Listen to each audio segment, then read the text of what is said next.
Good morning and welcome to Training Bytes, a digestible approach to counterpoint training. Today's subject is going to be data dictionary basics. The data dictionary is very powerful, but today I'm just going to show you some basics about the data dictionary. If you're a regular attendee, I did do a webinar on this a couple of years ago, but I think it's a subject worth repeating, especially if you have new people. If you have any questions during the presentation, there is a Q&A box at the top of your screen. You can put all your questions in there. If you don't see a Q&A box, put your questions in the chat, and Marty and I will be around at the end of the session to answer any questions you have. My name's Gina Thomas. I'm the training manager here at C&K Systems. And joining me is my wonderful sidekick, Marty Katz, and his wonder dog, Trixie. Marty is a project lead here at C&K. Good morning, Marty. Good morning, Gina, and good morning, everybody. So you may have noticed that there's some inefficiencies when you're entering data, whether it's item data or customer data. For example, some of the fields on an item record or a customer record just aren't that intuitive. Like if you think of an item record and you see a price one field, well, what does that mean to my people entering data price one? What is it? Or a regular price, I mean, what's the difference? So it'd be nice to change the names of those fields, like make price one retail or make regular price MSRP, so that your people doing data entry understand what that field means. You've probably also noticed that some fields are not keyword searchable. So I'm talking about when you go to a magnifying glass to do a search, and let's say you're in an item lookup and you want to search for vendors. Out of the box, vendors are not keyword searchable. So at point of sale, if you're very brand driven, maybe you just want to look up all your items from a certain vendor. Also, you've probably noticed that when people are building item records or customer records, that they're skipping fields that are important to you for reporting purposes, like a phone number on a customer record, you want to make it required, or a category on an item record, you want to make that required. So you can all do that through the data dictionary. Another thing that I used to find frustrating about Counterpoint out of the box is that when I looked at an item record, I could see quantity on hand, quantity available, but only on the form, the one-page view of the item record. But if I went into a lookup, I could not see a list of quantities. So there's a configuration you can do in the data dictionary that when you go into an item lookup, you'll be able to see the on hands for the store or work group that you're logged into. So today we'll talk dictionary basics, data dictionary basics. I'll show you how to modify label names. And when you modify a label name, that label name carries out throughout the entire software, including reports. I'll show you how to make fields required, how to make values keyword searchable, and then as a bonus, I'll show you the configuration to display quantity on hand in a lookup. So to get started, you have to go to a record that you want to modify, whether it's an item record or a customer record or any other type of maintenance record. And if you right-click on the title bar, and if you don't know what a title bar is, it's this little black band at the very top. So if you right-click on the title bar and you select labels as field names, control names, this is going to help you make your modifications in the data dictionary. Once you do that, you'll notice that there is a table name at the upper left. So in this example, it's IM item.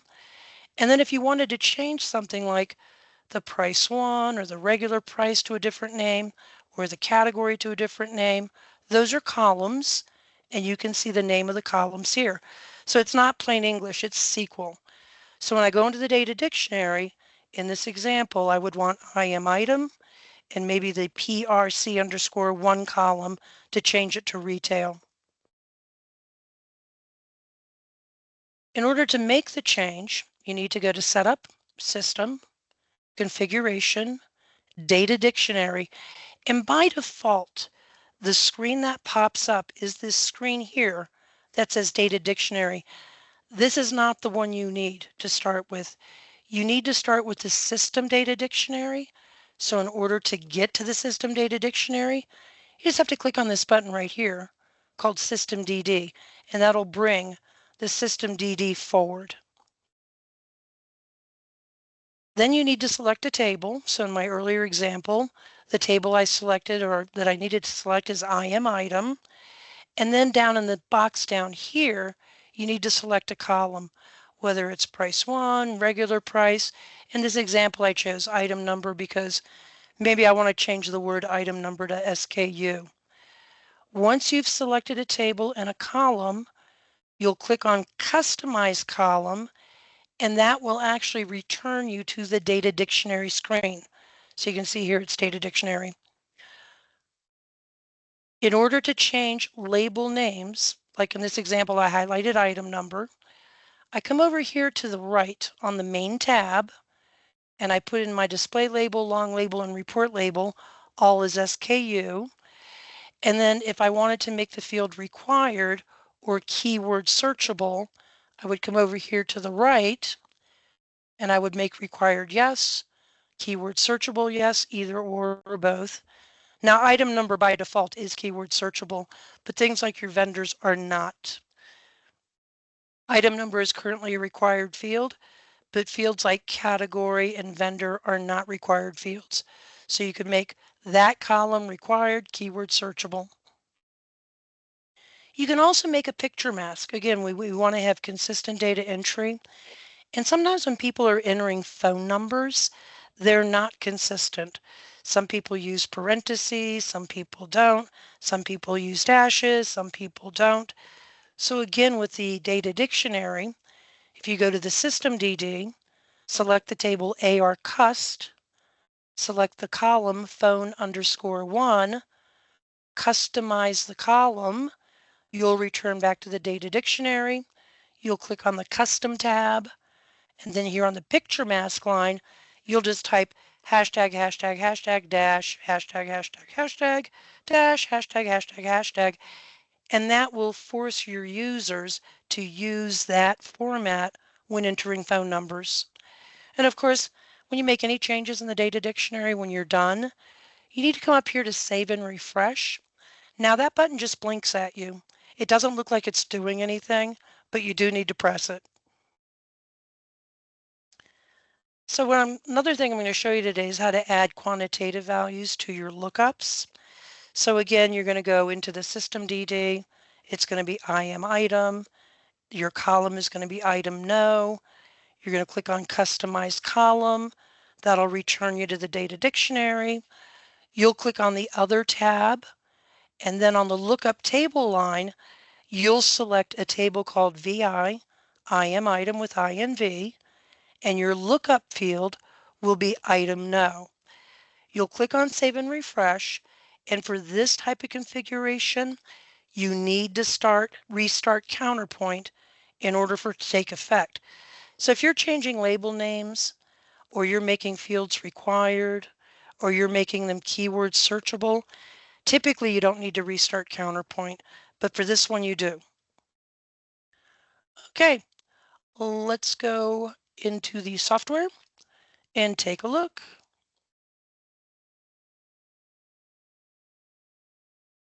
Okay, so I'm going to start with a customer record actually, because you notice out of the box a customer record has 3 address fields.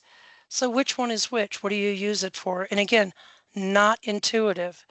So if I want to make sure my sales associates put a street address on the address one line consistently, I might want to change that label to say street address.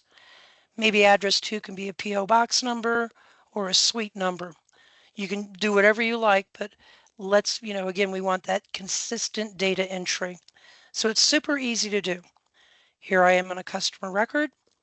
I'm going to come up to my title bar, which is this little black ribbon at the very top. I'm going to right click, go to labels as field names, control names, So the table I want is AR Cust, and the column I want is ADRS_1. So I'm going to close out of here, and I'm going to go to Setup, System, Configuration, Data Dictionary. And again, by default, the way this loads, it just looks like there's one screen here. It doesn't bring up the screen you need right away. So you can scoot this out of the way, or you can click on this button. See how now it says System Data Dictionary instead of Data Dictionary? So this is where you select your table and your column. So I want the table AR, and then down here are all the other AR tables. You can scroll through here. It is in alphabetical order.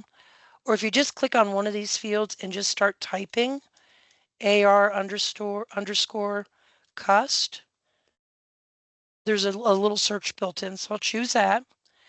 And now I need the column address one, which is conveniently at the top here.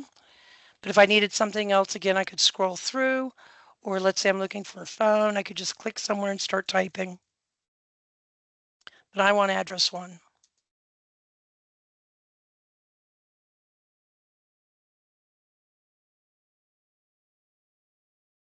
Except I can't spell today. There it is. Okay, now down here under the column box, I'm going to click on Customize Column. And then I'm going to change this label to street address.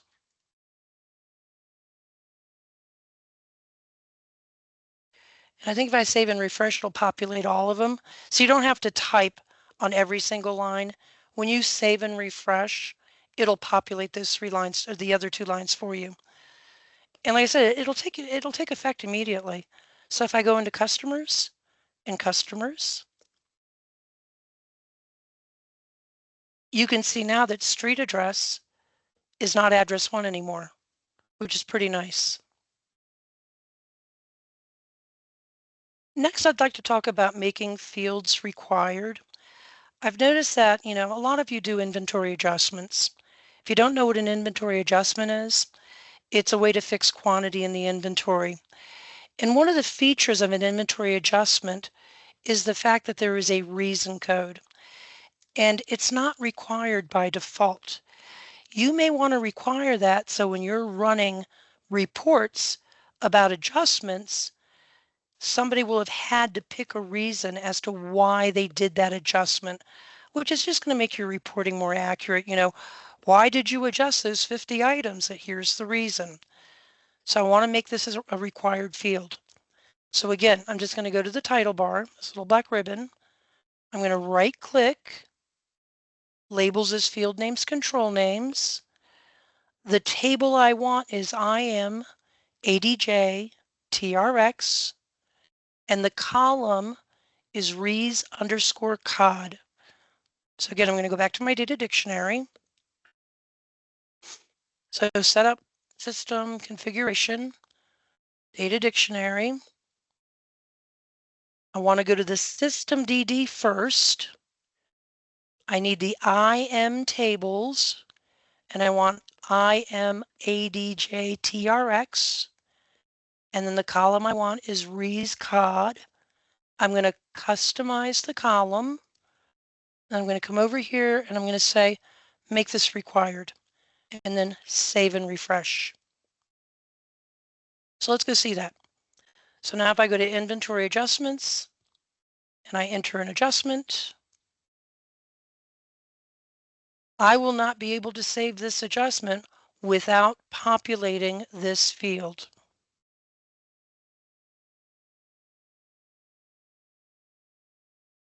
So back to items. Let's go look at an item. When I go to an item lookup here or in point of sale, either one, and I want to look at all my items from iZod, who's one of my vendors. If I just type, let me add a field here so you can see vendors. So you can see how it doesn't work out of the box. And I'm just going to save that field as my default. Okay, so if I come up here to keyword, where I can quickly search for things. Notice I can't find everything that belongs to iZod, and it's because the primary vendor field is not a keyword searchable field. So again, if you're very brand driven, this is a good thing to make keywords searchable. So again, I'm just going to pick an item, any item, just to get the name of the field that I want to be keyword searchable and to get the table name. So up at the title bar, right click, labels as field names, control names. IM item is the table. And the field that I want searchable is item underscore vend no. This is where you put your vendor. So I want that keyword searchable. So back to the data dictionary I go. Set up system configuration. I'm going to go to my system DD again. I'm going to choose my table IM item. And again, I don't feel like scrolling, so I'll just start typing. You got to just click on one of these fields. And then the field or the column that I want to make keyword searchable is item underscore vend no. So again, I just click on one of these fields, just start typing item underscore vend underscore. And like I said, if you want to scroll, that's fine too. So here it is right here. And see, I didn't even put the full word item and it still found it. So item vend no, customize the column. And then I'm going to come over here and I'm going to say, make that keyword searchable. And I'm going to save and refresh. Okay, so now, and again, I don't have to restart Counterpoint. It just takes effect automatically. So whether I'm in an item lookup through inventory items, or I'm in an item lookup in point of sale, when I come here to items, and I go to a lookup, and I just type iZod, Counterpoint finds everything in my inventory that belongs to that vendor. So earlier during the slideshow presentation, I said, sometimes some of these fields just don't make sense to people. Now, we learned on a customer record how to rename a field, but here on an item record, what if I want to change price 1 to retail, which is what it is. That's what you charge the customer. And what if I want to change regular price to MSRP, because that's what it is, manufacturer suggested retail price. But, just looking at it, you wouldn't know that that's what Counterpoint intends. So we know it. So we're going to change price 1 to retail, regular price to MSRP. Again, I need a table name and column names. So again, my table is IM item. My column name is price 1 and reg price. So back to the data dictionary I go. And I'll even see that change on my reports, which is really nice. Okay, so I'm going to go to system DD. I'm going to find IM item. Again, you can scroll, but I'm going to go ahead and just do a search. Now, I want to change both price 1 and regular price, but I can only pick one column at a time. So I'm just going to look for price 1. There it is. And then I got to customize the column. I'll go here and I'll say retail. I'll save and refresh. That'll populate my other 2 lines. But I also want to change the word a regular price to MSRP. So I need to go back to the system data dictionary. It remembers the IM item selection. And then I just have to come down into the columns and look for regular price. There it is. I'm going to customize. And then I'm going to make it MSRP. And I'll save and refresh. And again, that takes effect right away. So if I go back to an item record,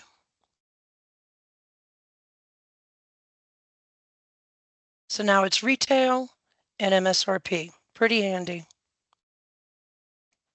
So how about that phone mask for a customer? I do want to make it so that the phone number is consistent when it's entered. So let's pretend this is blank here. So right now, out of the box, anyone could type anything here in any format. Counterpoint just doesn't care. I want to make it so an actual phone number with area code and all the digits is captured in the same format. So if I right click, Go to labels as field names. It's my AR cust table, and it's my phone 1 that I want to change. We'll say yes to that. Okay, so setup, system, configuration, data dictionary. Need to go to the system DD. I need my IM item. Oh, I'm sorry. I need AR. You can make a mistake. It's okay. You can go back and fix it. All right, so I need AR cust. And there it is. And then I want phone 1. And there it is. And then I'm going to customize the column to put a picture mask on that field. So I need to go to the custom tab, and here in the picture mask field, I'm going to do pound sign, pound sign, pound sign, dash, pound sign, pound sign, pound sign, dash, pound sign, pound sign, pound sign, pound sign, and save and refresh. And again, that takes effect right away. So if I go to customers and customers, and I find my customer, when I go to the phone field and I just start typing, Counterpoint's going to put those dashes in for me, and that format is going to be consistent no matter who is entering the information.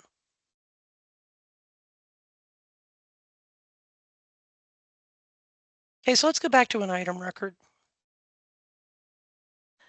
So we all know when we're looking at an item,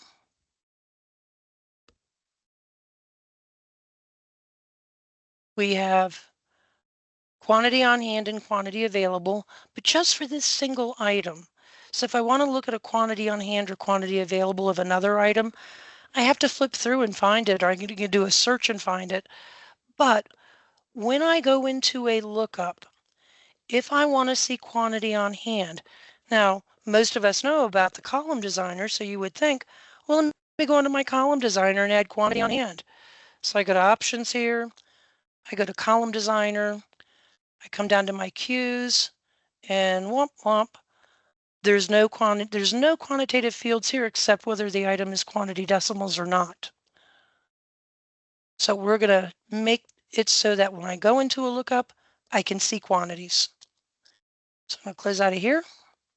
I'm going to go to setup, system, configuration, data dictionary, go to my system DD, need to find my table IM and IM item.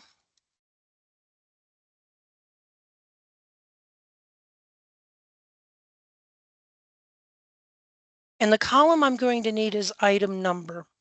So again, I'm just going to come down here, search for it, and here it is.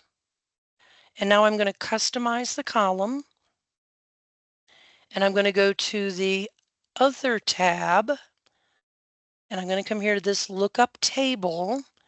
And what I want is something called VI IM item with INV. And there's a long list of tables in here. So if I want to just start at the VIs, it'll save a little bit of time. I can use this drop down and choose VI, and then it just takes me down to that section. So then I just got to find VI IM item with INV. And here it is right here. And I'm going to click OK. And then down below on the next line, the lookup field is going to be item no, which is right at the top. And I'm going to click OK. Now I'm going to save and refresh, but this change will not take effect until I restart Counterpoint. So I'm going to close out of here. I'm going to close out of Counterpoint, and I'm just going to go ahead and restart Counterpoint. For some reason, it doesn't want to work from my shortcut. And here we go. See if I remember my password.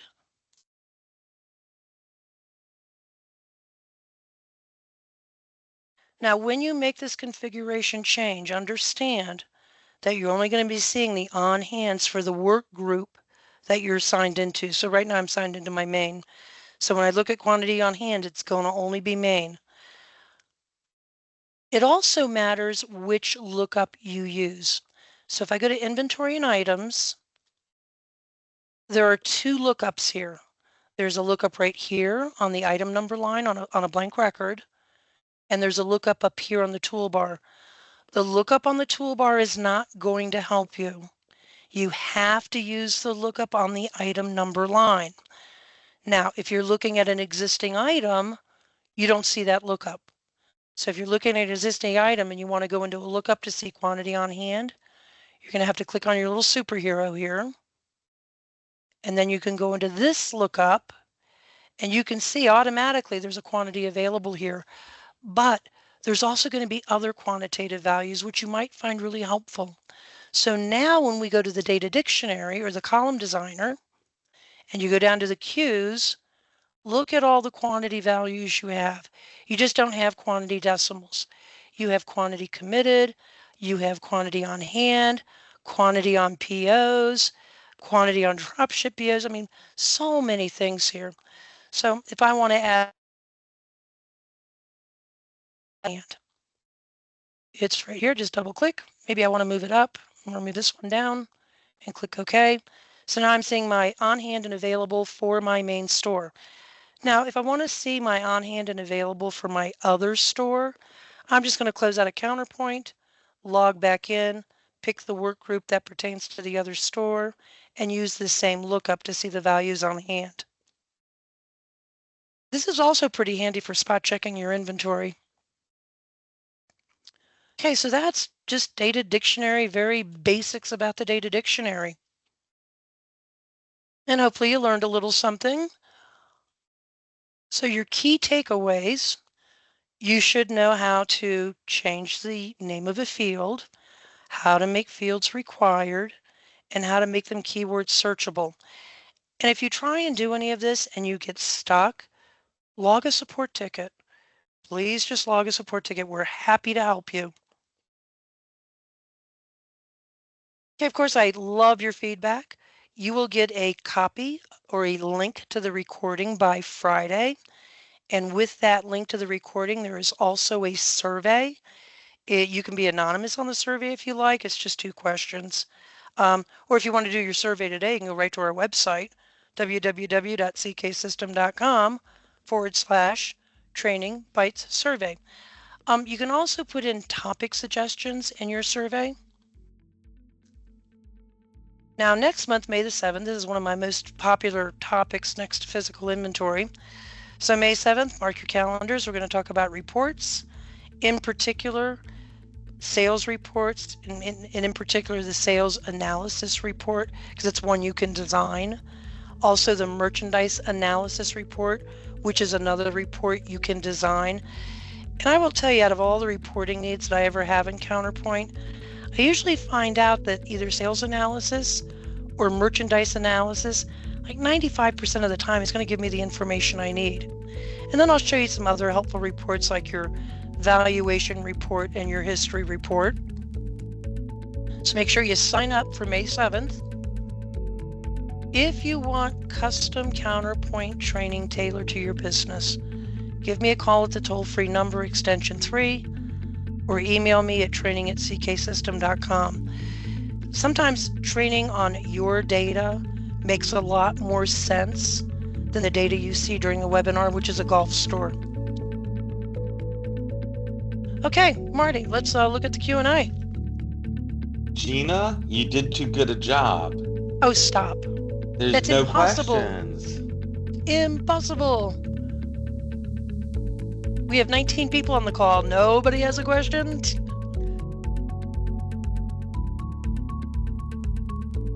Okay, again, if you go into the data dictionary, you need help, give us a call. We're happy to help you. Thank you very much for your time today.